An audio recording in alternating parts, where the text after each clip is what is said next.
Bonjour. Donc, Catherine Gosselin-Lavoie. Je vais présenter aujourd'hui en mon nom et celui de Françoise Armand, qui était responsable du projet de recherche que je vais vous présenter. J'étais rattachée à l'Université de Montréal. Je viens de terminer ma thèse qui s'est inscrite dans ce projet-là aussi. Puis j'ai eu l'occasion de coordonner le projet. Et Françoise est professeure à l'Université de Montréal. Et ma présentation s'intitule Soutenir le développement langagier d'enfants biplurilingues par l'exploitation d'albums plurilingues, perception des enseignantes. Donc, comme Sarah Jane, ma présentation découle d'un article qui a été écrit, puis c'est en fait une petite partie des résultats d'un vaste projet de recherche là, que je vous présente, donc en lien avec les perceptions des enseignantes. Donc, ce projet de recherche-action est intitulé « Favoriser le développement de l'oral et l'entrée dans l'écrit chez les enfants à l'éducation préscolaire en milieu pluriethnique et plurilingue au moyen de la lecture partagée et d'approche plurilingue ». C'est un projet qui a été financé par le FRQSC. Et comme je vous le disais, je vous présente vraiment là, une petite partie des résultats, puis ça sera une présentation plutôt classique, donc problématique et cadre conceptuel, méthodologie du projet de recherche, résultats et discussions, puis la conclusion. Donc, tout de suite, les éléments de la problématique et du cadre conceptuel. On a une forte présence d'enfants biplurilingues à l'éducation préscolaire au Québec. Dans toute la province, c'est 14,1% des enfants qui sont dits allophones, donc qui n'ont ni l'anglais ni le français comme langue maternelle déclarée, mais ça peut toujours être une des langues qui est parlée à la maison. Il s'agit donc d'enfants biplurilingues en émergence. On préfère utiliser ce terme-là parce que ça met vraiment l'accent sur les ressources qu'ils ont, plutôt que de dire qu'ils n'ont ni le français ni l'anglais comme langue maternelle. On veut reconnaître leur répertoire linguistique, leurs connaissances développées jusque-là dans d'autres langues. Et ces enfants biplurilingues en émergence qui vont être scolarisés dans les classes francophones au Québec vont poursuivre le développement du domaine langagier dans 2 langues ou plus simultanément. Et c'est important de savoir qu'ils ont vraiment là, des compétences hétérogènes. Donc, avant l'entrée à l'école, certains ont pu fréquenter un milieu de garde en français ou parler français à la maison parce que ça fait parfois partie des langues qui sont parlées à la maison. Ou ils peuvent avoir fréquenté une maternelle 4 ans, par exemple, quand ils sont en maternelle 5 ans. Donc, ils peuvent avoir déjà commencé à développer leurs compétences langagières à différents degrés en français, la langue de l'école. Et dans les classes ordinaires, c'est 45, presque la moitié en fait des enfants qui sont dits allophones qui sont intégrés dans les classes ordinaires et qui ne reçoivent aucun service de soutien à l'apprentissage du français pour une grande proportion d'entre eux, pour différentes raisons d'ordre parfois financières, mais aussi pour des raisons d'organisation des services. C'est donc important de se questionner sur les pratiques qui visent à tenir compte des besoins de ces enfants, vu la proportion importante dans les classes québécoises. Ce qu'on sait sur le développement langagier en contexte de biplurilinguisme, c'est que c'est important de percevoir l'ensemble des ressources du répertoire langagier des enfants dans une optique de complémentarité. Donc, ne pas dire, on va axer seulement sur le français parce que c'est la langue de scolarisation, mais plutôt considérer l'ensemble de leurs ressources langagières pour favoriser le développement langagier. Et on sait que lorsqu'on conçoit les 2 ou plus langues de façon complémentaire, il y a des effets sur le développement cognitif. Donc, on sait, grâce aux travaux de Cummins, qu'une interdépendance entre les langues, donc lorsque l'enfant a développé des construits langagiers, des connaissances langagières, il est susceptible de pouvoir les transférer d'une langue à l'autre. Donc, il ne repart pas à zéro, il s'appuie vraiment sur ce qu'il connaît pour poursuivre le développement de ses compétences langagières. Il y a aussi des impacts au plan identitaire et affectif. Donc, on voit que la citation de Armand et collaboratrice est très éloquente à ce propos. La non-reconnaissance de l'existence de la langue de la famille, lorsqu'elle est différente de celle de l'école, peut se traduire chez certains enfants par une insécurité linguistique. Donc, l'enfant ne se sent pas compétent, un sentiment de discrimination et une baisse de l'estime de soi.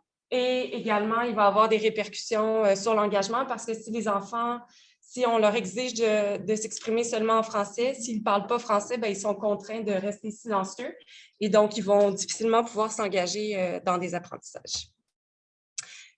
Donc, on connaît maintenant, grâce à différentes recherches, tant en milieu québécois maintenant que dans différents pays, On connaît l'importance et la pertinence de mettre en place des approches plurilingues ou ce qu'on appelle, ce qu'on voit plutôt comme pédagogie de translanguaging dans les écrits anglophones.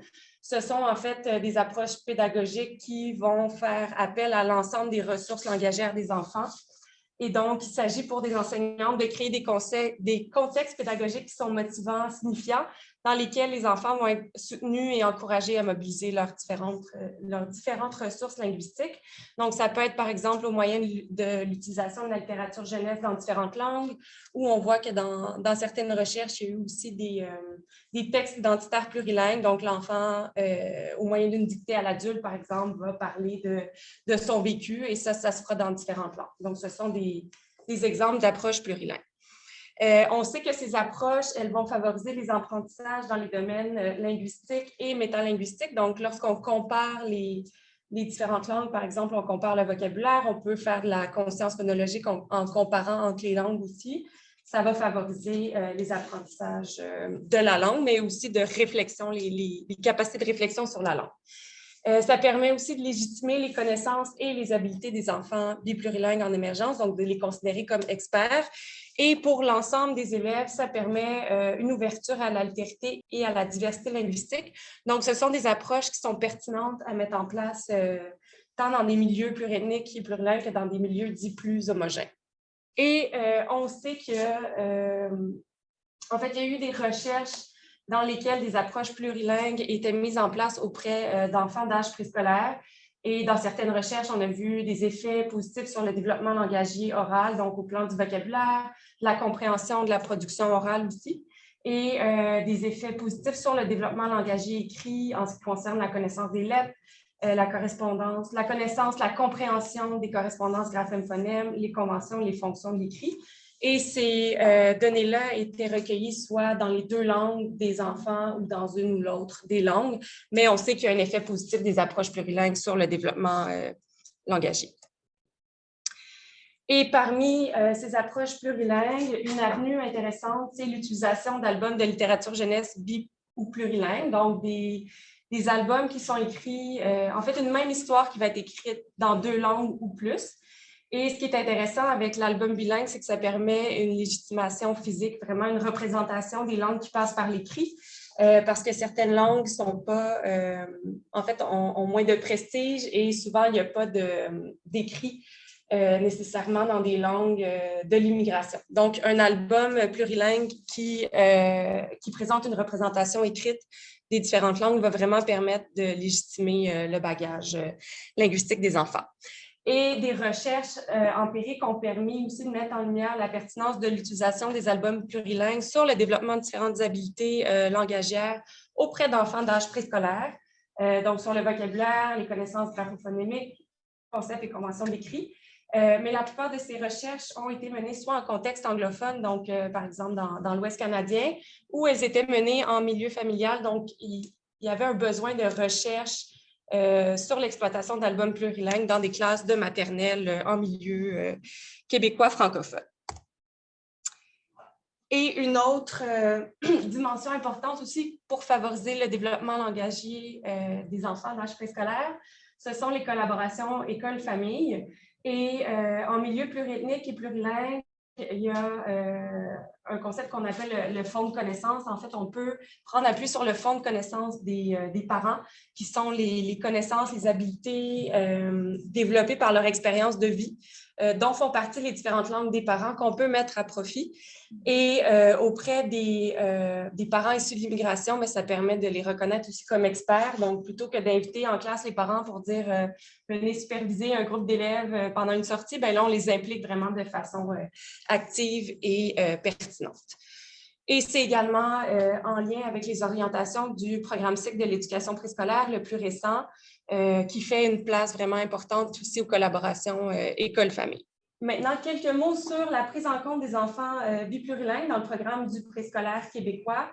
Encore une fois, le nouveau programme cycle de l'éducation préscolaire met beaucoup l'accent sur l'importance de reconnaître le bagage linguistique de l'enfant et de faire, lorsque possible, des liens entre la langue d'enseignement et les langues maternelles, ce qui n'était pas présent dans le programme éducation préscolaire de 2006 ou qui était beaucoup moins mis de l'avant. ce qui fait que les enseignantes étaient un peu peut-être laissées à elles-mêmes par rapport à la prise en compte de ces enfants biplurilingues. Mais vraiment, dans le nouveau programme, ça fait partie des orientations. Et comme ce n'était pas vraiment présent dans le programme de 2006, ça ne permettait pas d'orienter vraiment les enseignantes, d'autant plus qu'en milieu québécois, il y a un double discours qui plane, en fait, qui oscille entre valorisation de la diversité linguistique parce que de plus en plus, on connaît l'importance de reconnaître la totalité du répertoire linguistique des enfants. Il y a d'ailleurs à l'Université de Montréal depuis 7 ans un cours obligatoire au bac, mais avant ça, il n'y en avait pas nécessairement. Et au Québec, il y a aussi une dualité entre le français et l'anglais, ce qui fait que les langues d'immigration peuvent apparaître comme une menace au maintien du français. Donc, il y a quand même une frilosité à reconnaître les langues de l'immigration et il y a l'imposition d'une norme monolingue dans plusieurs écoles. Ça va être écrit dans le code de vie que l'enfant ne peut pas s'exprimer dans d'autres langues que le français. Et on sait aussi, grâce à une étude de Tamin et collaboratrice, une étude québécoise, qu'il y a un sentiment d'insécurité professionnelle chez plusieurs enseignants qui ne se sentent pas à l'aise pour reconnaître la diversité linguistique, vont déclarer un manque d'outils, de connaissances théoriques et pratiques sur les processus d'enseignement-apprentissage des langues. Et on voit donc qu'en milieu québécois, à cause du contexte, il y a un besoin de formation enseignante pour les milieux pluriethniques et plurilingues, notamment au préscolaire pour soutenir le développement langagier des enfants biplurilingues en émergence. Et c'est ce qui a mené lieu à un projet de recherche qui a été mené par Françoise Armand, qui était chercheuse principale, que j'ai dit tout à l'heure, qui visait à favoriser le développement langagier des enfants biplurilingues à l'éducation préscolaire au moyen de l'utilisation d'albums de littérature jeunesse plurilingue. Et les principaux objectifs de la recherche étaient d'abord de concevoir, élaborer et mettre à l'essai au moyen de l'exploitation de l'application Les albums plurilingues Elodil, qui est une application sur laquelle on retrouve différents albums plurilingues que je vais vous présenter. Donc, c'était de concevoir avec des enseignantes, en collaboration avec des enseignantes du préscolaire, des activités qui allaient viser chez les enfants l'ouverture à la diversité linguistique, mais aussi le développement langagier, donc au plan du développement des habiletés de compréhension orale, des habiletés narratives, du vocabulaire et des concepts de l'écrit. Et un autre des objectifs était d'observer les effets de cette intervention sur, d'une part, les représentations sur les langues des enfants, mais aussi sur leur développement langagier. Et un autre des objectifs était de recueillir des données sur les perceptions des enseignantes par rapport à cette intervention, ce que je vais vous présenter aujourd'hui. Les albums plurilingues Elodil, c'est 11 albums de littérature jeunesse québécois qui ont été traduits dans 22 langues à l'écrit et dans une dizaine de langues à l'audio. Donc, on retrouve ici les titres des 11 albums qui ont été édités soit à la courte échelle ou chez les 400 coups. Donc, des éditeurs, c'était quoi le terme? Légitimes, québécois. Et on a ici les 22 langues des traductions écrites, donc anglais, arabe, atikamekw, bengali, chinois, créole, haïtien. Je ne les lirai pas toutes, mais c'était les langues de l'immigration les plus parlées dans les écoles québécoises ou dans les quartiers où a eu lieu la recherche. Puis, on avait aussi un souci d'inclure 2 langues autochtones, donc l'atikamekw et l'Innu-Aïmoun. Et pour faire des albums, il y a également une dizaine de langues à l'audio pour ces albums. Donc, on peut les écouter si on n'est pas à l'aise de lire en bengali, par exemple. Et sur l'application, au moyen d'un menu déroulant, ici, on va sélectionner la langue dans laquelle on veut voir apparaître l'histoire. On a toujours par défaut le texte original, donc en français. Puis, en fait, là, sous les boutons « Écouter en français » où on sélectionne la langue, c'est là que le texte apparaît dans la langue qu'on a sélectionnée. Donc, je vous le montrerai tout à l'heure, mais ça fait qu'on a là, en un coup d'œil les 2 langues. Et parenthèse, depuis septembre 2021, ces albums plurilingues Elodil sont accessibles gratuitement dans toutes les bibliothèques scolaires du Québec grâce au projet Biblius. Donc, les enseignants peuvent les emprunter et les lire en classe. Puis, on a également, là, grâce à la participation des enseignantes du projet, on a développé des activités clés en main aussi qui visent à favoriser l'ouverture à la diversité linguistique et et qui vise à favoriser aussi différentes composantes du développement langagier comme la compréhension de récits ou les habiletés narratives, le vocabulaire, etc. Donc, tout ça est accessible gratuitement. Alors, je vais vous montrer l'équipe de recherche. Donc, chercheuse principale, Françoise Armand. Il y avait aussi des chercheuses de différentes universités québécoises. Donc, moi-même, Hélène Turgeon, Geneviève Audet, Corina Borianadon, José Charette. Il y avait aussi Marie-Odile Magnan et Serge Larrivé et des partenaires du milieu, dont des conseillères pédagogiques de 4 centres de services scolaires du Grand Montréal. Alors, le calendrier de la recherche, pour vous donner une idée de ce qui s'est passé dans ce projet-là, après la conception de l'application des albums plurilingues et l'Odile, on a eu une première journée de co-construction avec les enseignantes où on a présenté l'application, les fondements et les orientations du projet de recherche. Puis, elles ont reçu une formation sur les principes de l'enseignement-apprentissage d'une langue en milieu pluriethnique et plurilingue, sur l'importance de la reconnaissance du bagage linguistique des enfants, l'importance des interactions orales aussi pour développer une langue et l'importance de mettre l'accent sur le développement du vocabulaire en milieu pluriethnique et plurilingue. Et lors d'une deuxième journée à l'Université de Montréal avec l'équipe de recherche, il y a eu une formation qui a été donnée par Hélène Turgeon sur le dispositif de lecture indiciaire, qui est un dispositif de lecture qui vise à favoriser le développement de la compréhension en lecture, donc des habiletés de haut niveau. Et également, elles ont reçu une formation sur l'importance des interactions orales et le développement des habiletés narratives. Avec elles, on a aussi poursuivi le développement du matériel pour 3 de 7 des albums plurilingues et l'Odile. Et ensuite de ça, elles allaient dans les classes exploiter les 7 des 11 albums. Donc, on voit ici, là, de février à mars 2019, exploitation de 3 des albums plurilingues et l'Odile dans les classes expérimentales. Donc, dans 10 classes de maternelle, 5 ans en milieu pluriethnique et plurilingue. Et également, il y avait un volet collaboration avec les parents. Donc, il y a un organisme communautaire, JAM, qui travaille en littératie familiale, qui a animé des ateliers avec les parents là, en lien avec la reconnaissance du bagage linguistique, l'utilisation d'albums aussi en milieu familial. Ensuite de ça, on a eu une 3e journée avec les enseignantes à l'Université de Montréal. On a fait un retour sur l'exploitation des 3 premiers albums et on a poursuivi le développement du matériel pour les 4 albums suivants. Puis ensuite de ça, les enseignantes ont exploité en classe les 4 albums suivants. Puis entre l'exploitation de chacun des 7 albums, moi-même qui a coordonné le projet, ou Françoise Armand, nous allions dans les classes pour faire un suivi avec les enseignantes, voir comment ça se passait, échanger un petit peu de façon informelle. Lors d'une 4e journée avec les enseignantes, il y avait l'administration des questionnaires. En fait, il y a eu les éditeurs étaient présents, les enseignantes ont pu montrer tous les projets réalisés en classe autour des albums. Puis, il y a aussi eu, un retour sur le projet avec elles, puis des questionnaires pour avoir leur perception du projet. Donc, on les voit ici, là, lors d'une des journées de co-construction avec elles.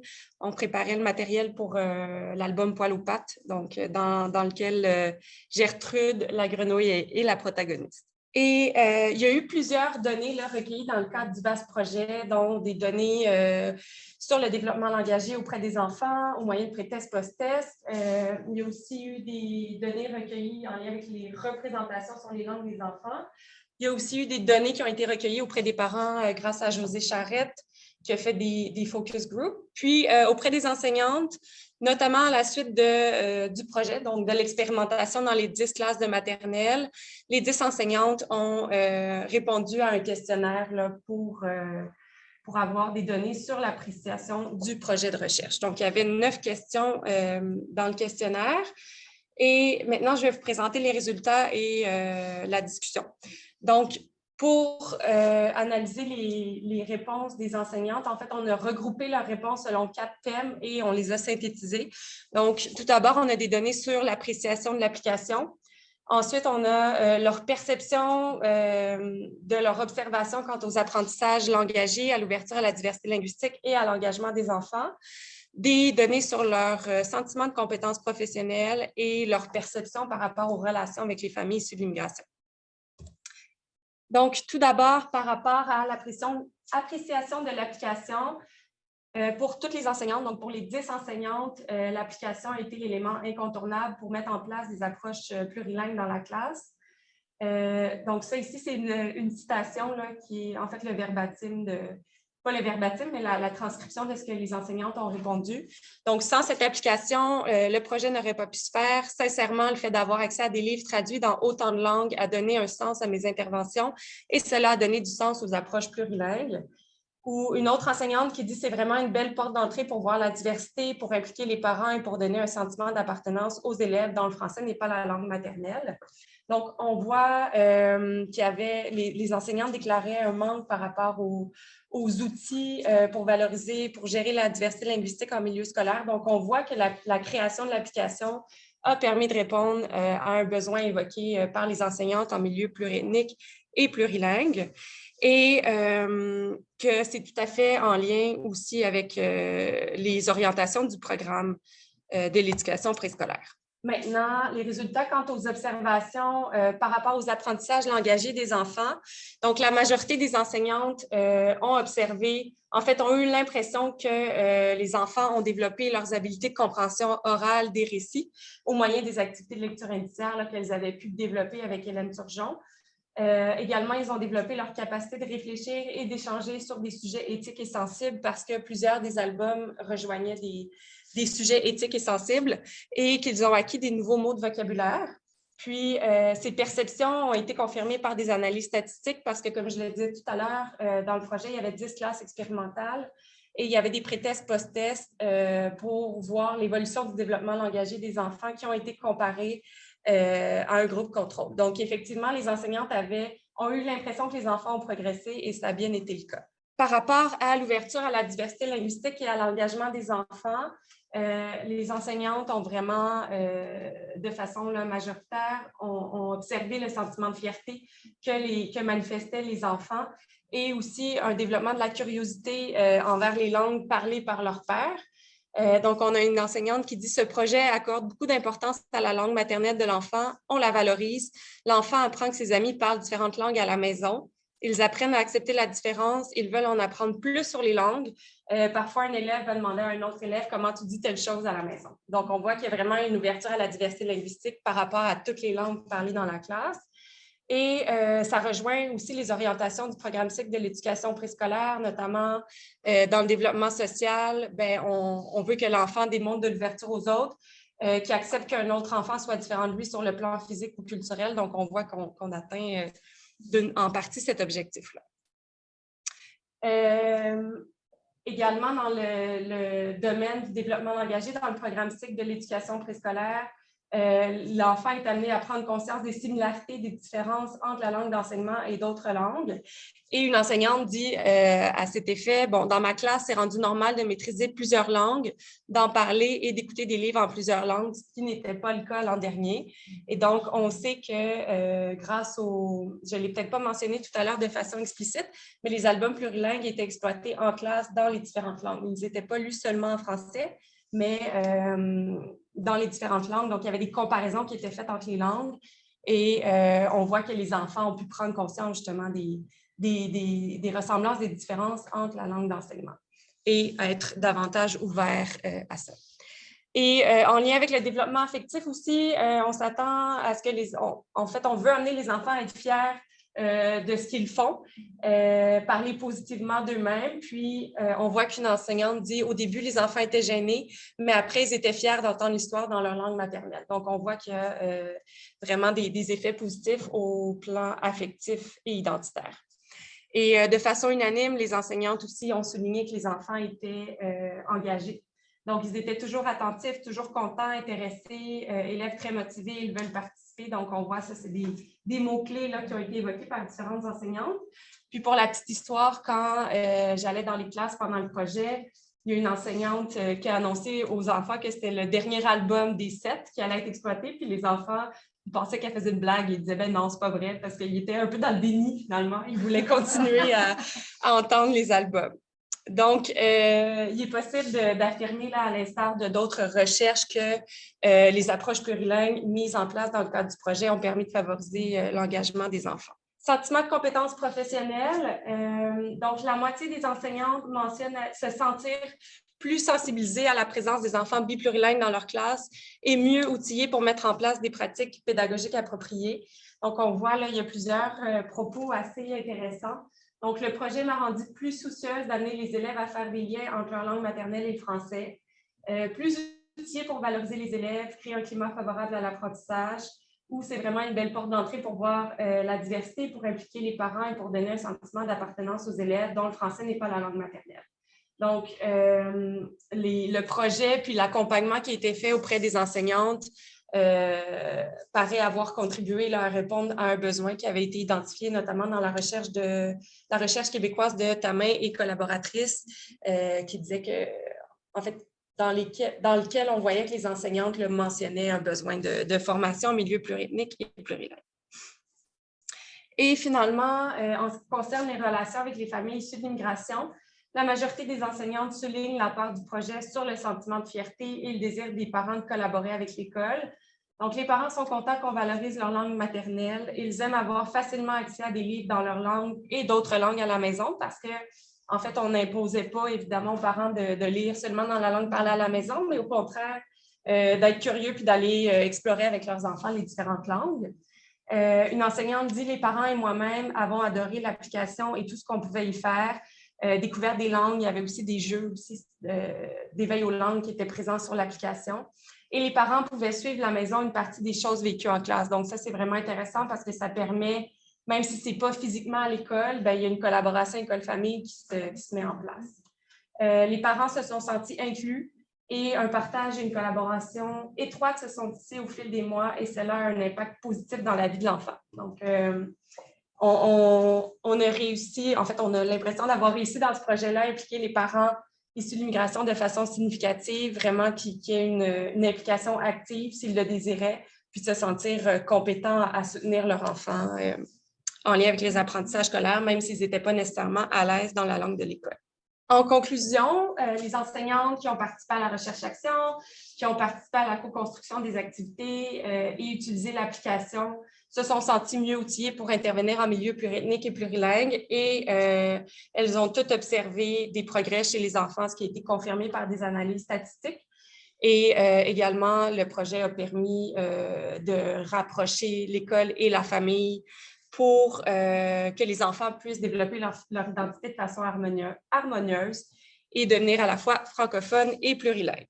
Évidemment, il y a des limites à notre recherche. Là, ça, c'est vraiment une petite partie des résultats. C'est les réponses de 10 enseignantes, mais c'est quand même éclairant par rapport au projet. Et pour les suites du projet, comme je l'ai dit tout à l'heure, les albums sont accessibles gratuitement dans toutes les bibliothèques scolaires depuis septembre 2021. Les fiches aussi, là, qui sont des activités clés en main que les enseignantes peuvent utiliser à leur guise, sont aussi accessibles. Puis grâce à un partenariat avec les maisons d'édition, on a même produit du matériel reproductible. Donc, par exemple, là, on peut faire imprimer les personnages des histoires, les coller sur des marionnettes, pas les coller sur des marionnettes, mais les coller sur des bâtons, mettre ça dans le coin de jeu, les enfants jouent spontanément. Pour le faire dans ma classe présentement, c'est vraiment, vraiment intéressant de voir les enfants de façon libre faire le rappel de récits des histoires. Puis, l'été dernier, en fait, il y a eu une université d'été à l'Université de Montréal où il y a plus d'une centaine d'enseignantes du préscolaire qui ont suivi une formation pendant 2 jours en lien avec l'application, en lien avec la lecture indiciaire qui a été offerte par Hélène Turgeon. Et il y a des conseillères pédagogiques de 5 centres de services scolaires aussi qui étaient présentes aux formations et qui donnaient les formations avec nous et qui maintenant soutiennent les enseignantes dans les classes. Donc, il y a vraiment une poursuite là, du soutien et de l'accompagnement offert aux enseignantes. À l'hiver dernier, il y a aussi eu comme les suites de cette université d'été où il y a différentes chercheuses, dont Annie Charon qui est venue offrir des formations toujours sur l'éducation préscolaire, différents thèmes de l'éducation préscolaire à ses enseignantes. Et qui sortaient peut-être du milieu pluriethnique et plurilingue, mais qui étaient quand même complémentaires au projet de recherche et aux formations offertes dans le cadre de l'école d'été. Il y avait également Corinna Borianadon et José Charette qui est venue parler des collaborations école-famille aux enseignants.